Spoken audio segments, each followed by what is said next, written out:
కల్పించి తీసుకుని రావాల్సినటువంటి అవసరం ఉంది. ఇవన్నీ కూడా చేపడతా ఉన్నాం. ఈ యొక్క నష్టాన్ని సరిగా అంచనా వేయటానికి ఇప్పటికే అధికారులకి ఆదేశాలు ఇవ్వటం అనేది జరిగింది.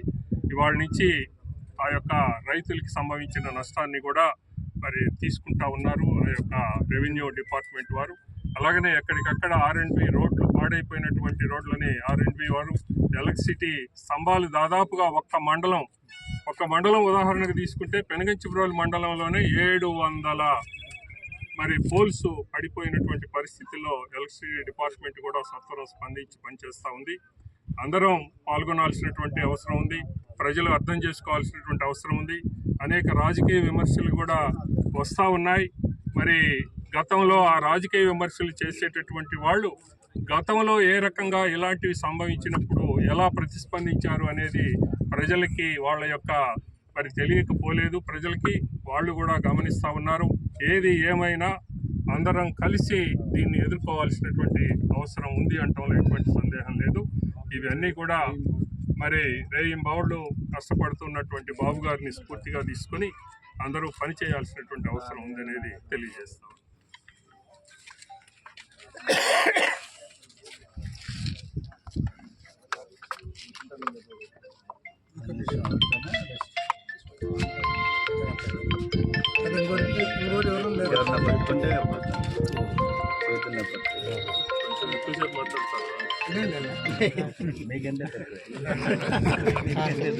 నేను అంటే నేను పెడితే ఎక్కువ మాట్లాడలేను. మైక్ అంటే ఓకే బ్రదర్. మిత్రులందరికీ నమస్కారాలు. ఇవాళ ఆంధ్ర రాష్ట్రంలో అటు విధంగా మనకు ఆనుకుని ఉన్న తెలంగాణ రాష్ట్రంలో 2 తెలుగు రాష్ట్రాల్లో కూడా ప్రత్యేకించి ఉమ్మడి ఖమ్మం జిల్లా, ఉమ్మడి నల్గొండ జిల్లా, ఇక్కడ ఉమ్మడి కృష్ణా జిల్లా, ఉమ్మడి గుంటూరు జిల్లాలు, ఈ 4 జిల్లాలు కూడా అతలాకుతలమైపోయాయి. ప్రత్యేకించి అటు ఖమ్మం పట్టణము, ఇక్కడ మన విజయవాడ నగరంలో కూడా పూర్తిగా దెబ్బతిన్నాయి. మరి ఒక రకంగా చెప్పాలంటే ఇటీవల కాలంలో గత 3-4 దశాబ్దాల కాలంలో ఏనాడు మనం చూడనంతగా నష్టం వాటిల్లింది. మరి ఈరోజు పట్టణ ప్రాంతాల్లో జరిగిన నష్టాన్ని అందరూ కూడా అంచనా వేస్తూ ఉన్నారు. అందరూ కూడా మన మీడియా కూడా చాలా ప్రముఖంగా చూస్తూ ఉంది. కానీ దురదృష్టవశాత్తు గ్రామీణ ప్రాంతాల్లో ఉన్న రైతులు, వ్యవసాయ కూలీలు, ఇతర పేద ప్రజలు వీరు కూడా తీవ్రంగా నష్టపోయారు. ఇవాళ నిజంగా ఇక్కడ వచ్చిన తర్వాత రఘురామ్ గారు చెప్పారు, 10 ఎకరాల ఇక్కడ ఈ అరటి తోటలోనే దాదాపు 30 లక్షల రూపాయలు నష్టపోయాడు రైతు. కాబట్టి ఏమంటే రైతులు అప్పులు చేసి కష్టపడి ఇబ్బందులు పడి పంటలు పెట్టి అదేవిధంగా తోటలు పెంచుకున్న వాళ్ళందరూ కూడా నష్టపోయారు. అరటి తోటలు, మిరప తోటలు, అదేవిధంగా ధాన్యం పంట, అన్ని పంటలు కూడా పూర్తిగా నష్టపోయారు. పత్తి పంట పండించేకి ఇవాళ ప్రతి రైతు కూడా ఎకరానికి కొన్ని వేల రూపాయలు ఖర్చు పెడతా ఉన్నారు.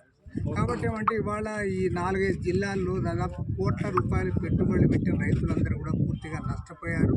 వాళ్ళకి ఏమాత్రం కూడా పంట వస్తుందనే అవకాశం లేదు. కాబట్టి ప్రభుత్వాన్ని కోరుతున్నది ఏమంటే ఎవరైతే పంట నష్టపోయారో వాళ్ళందరినీ కూడా ఆదుకోవడానికి ప్రభుత్వం అనుకోవాలి. ఎకరా కనీసం 30,000 రూపాయలు ఇస్తే తప్ప వాళ్ళు ఏమాత్రం కూడా వాళ్ళ వెంటనే వాళ్ళకి పెట్టుబడి కింద ఇవ్వాలి. అదేవిధంగా ఏదైతే పండ్ల తోటలు నష్టపోయారో వారికి ఎకరానికి 1 లక్ష రూపాయలు ఇవ్వాలని కోరుతా ఉన్నాము. ఆ రకంగా ఇస్తే అది కూడా ఏదో పొటాపొటిగా వాళ్ళు పెట్టిన పెట్టుబడి వెనక్కి వస్తుంది తప్పితే అదేదో రైతుకు అదనంగా ఇచ్చింది మాత్రం కాదు. దీనికి తోడు ఇవాళ వ్యవసాయ కూలీలు, ఇతర పేద ప్రజలు, చేతి వృత్తుల వారిని కూడా ఆదుకోవడానికి ప్రభుత్వం ప్రభుత్వాన్ని ఏది ఏమైనా సరే ఇవాళ మన ముఖ్యమంత్రి చంద్రబాబు నాయుడు గారు ఆయన కష్టపడతా ఉన్నాడు, దాంట్లో అభ్యంతరం లేదు.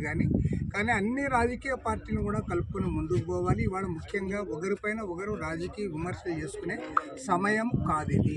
ఎందుకంటే ప్రజలు కష్టాల్లో, బాధల్లో, నష్టాల్లో, ఈతి బాధల్లో ఉన్నప్పుడు అన్ని రాజకీయాలకు అతీతంగా అందరం కలిసి వారిని ఆదుకోవాలి. ఆ తర్వాత మనం రాజకీయాలు మాట్లాడుకోవాలి తప్ప ఇప్పుడు పరస్పర విమర్శలు పక్కన పెట్టాలి.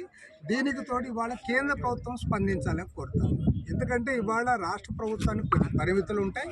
అందుకు జాతీయ విపత్తుగా ప్రకటించి ప్రధాని నరేంద్ర మోడీ గారు ఆయన కూడా తక్షణమే ఈ ప్రాంతాల్లో పర్యటించాలని చెప్పి కూడా విజ్ఞప్తి చేస్తూ ఉన్నాం. ఆ రకంగా 2 తెలుగు రాష్ట్రాల ప్రజల యొక్క బాగోగులు చూడడానికి ప్రధానమంత్రి గారు తక్షణమే ముందుకు రావాలని ఈ సందర్భంగా విజ్ఞప్తి చేస్తారు.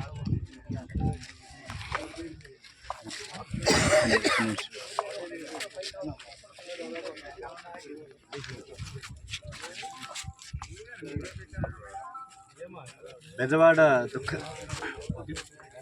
దుఃఖదాయినిగా బుడమేరు, ఖమ్మం దుఃఖదాయినిగా మున్నేరు పాలేరు రెండు కలిసి ఖమ్మం నగరం కన్నీరు గార్చింది, విజయవాడ నగరం విలిపిస్తుంది. స్వయంగా రాష్ట్ర ముఖ్యమంత్రి 5-6 రోజుల నుంచి కూడా అక్కడ ఉండి సహాయ కార్యక్రమాన్ని పర్యవేక్షిస్తానని మేము స్వాగతిస్తున్నాం. ఇదే సందర్భంలో preventive is better than cure కాబట్టి రోగం రాకముందే జాగ్రత్త పడాల్సిన అవసరం కూడా ఉందనేది కూడా ఈ సందర్భంగా గుర్తు చేస్తున్నాం. ప్రత్యేకించి ఇవాళ అనేక రూపాల్లో ఈ వరద ప్రభావితమై అన్ని వర్గాల ప్రజలు కూడా పూర్తిగా జీవనం స్తంభించిపోయినటువంటి నేపథ్యంలో రైతాంగానికి ప్రత్యేకించి ఆదుకోవాల్సినటువంటి ఆతన హస్తాన్ని అందించవలసినటువంటి బాధ్యత రాష్ట్ర ప్రభుత్వంపైన ఉన్నది.